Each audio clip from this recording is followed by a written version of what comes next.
Washington, AP, the floor of the U.S. Senate now belongs to President Donald Trump's lawyers as they push the Republican-led chamber for an acquittal on charges that he abused his power and obstructed Congress.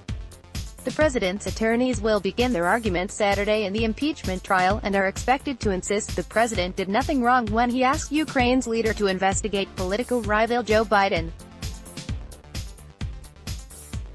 The attorneys have foreshadowed an aggressive, wide-ranging defense that will assert an expansive view of presidential powers and paint Trump as besieged by political opponents determined to undo the results of the last election and ensure his defeat in the next one.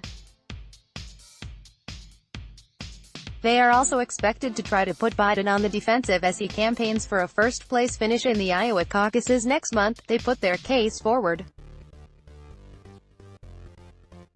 "It's our time next," said Trump attorney Jay Sekulow. The opening of the defense's case comes after a three-day presentation by House Democrats, who as they wrapped up Friday warned that the president will persist in abusing his power and endangering American democracy unless Congress intervenes to remove him before the 2020 election.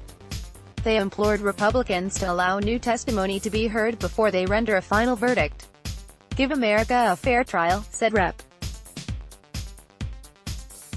Adam Schiff, the lead Democratic impeachment manager. "She's worth it." Schiff closed Democrats' case after 3 days of methodical and impassioned arguments detailing charges that Trump abused power by asking Ukraine for politically motivated probes of political rivals, then obstructed Congress's investigation into the matter.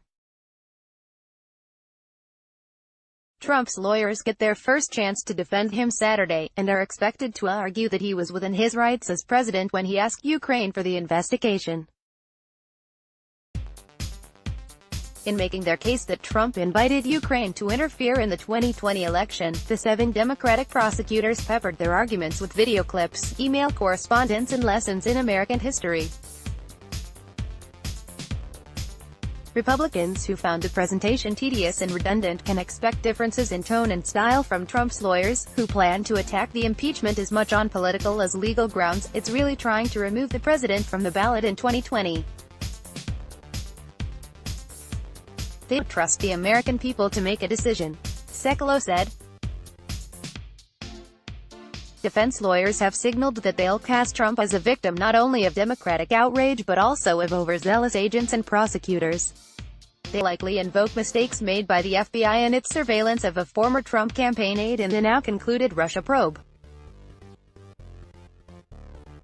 In response to allegations that he invited foreign interference, they've already argued that it's no different than Hillary Clinton's campaign's use of a former British spy to gather opposition research on Trump in 2016.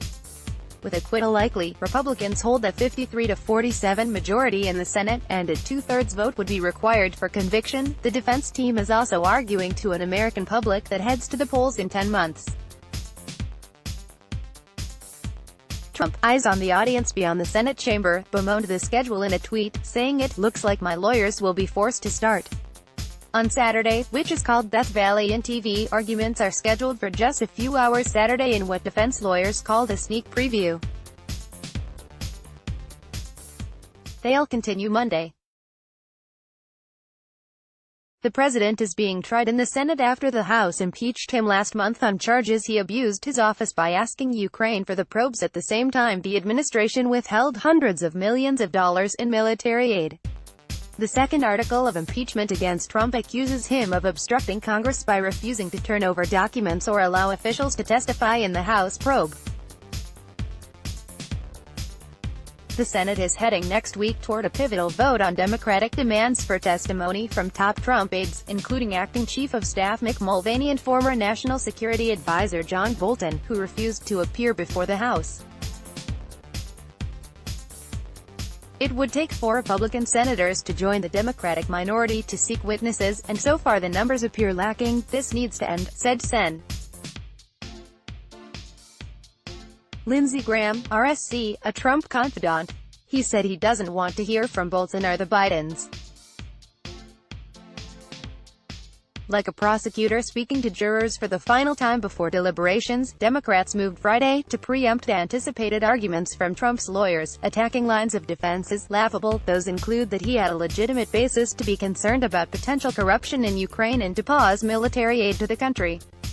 One of the president's lawyers, Alan Dershowitz, is expected to argue that an impeachable offense requires criminal-like conduct, even though many legal scholars say that's not true. With Chief Justice John Roberts presiding, the final day of the Democratic arguments opened with Rep.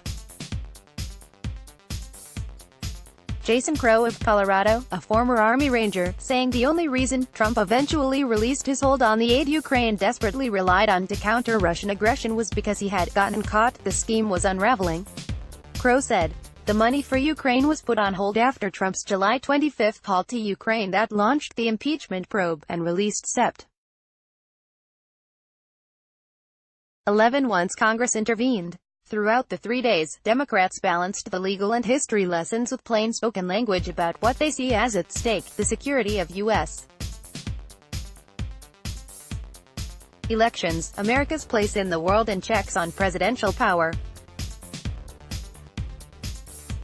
Democrats argued that Trump's motives were apparent, that he abused power like no other president in history, swept up by a completely bogus Ukraine theory pushed by attorney Rudy Giuliani. Let me tell you something. If right doesn't matter, it doesn't matter how good the Constitution is, Schiff said in an emotional plea to a pin-drop quiet room. If you find him guilty, you must find that he should be removed.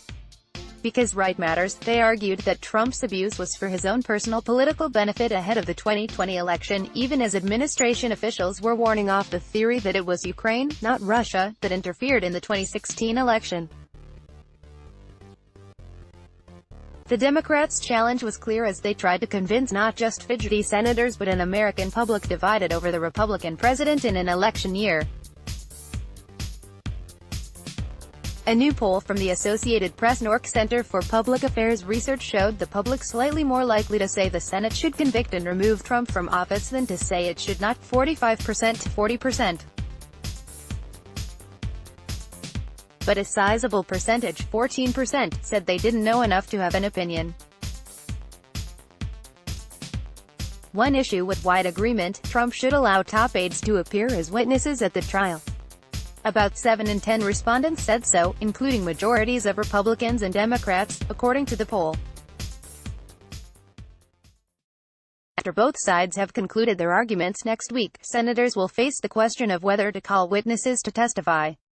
But that issue seems all but settled. Republicans rejected Democratic efforts to get Trump aides, including Bolton and Mulvaney, to testify in back-to-back votes earlier this week. As for the Ukraine connections, evidence has shown that Trump, with Giuliani, pursued investigations of Biden and his son, Hunter, who served on a Ukrainian gas company's board, and sought the probe of the debunked theory that Ukraine interfered in the 2016 U.S. election. It's a storyline many in the president's camp are still pushing. Giuliani, in an appearance Friday on Fox. Let's block ads. Why?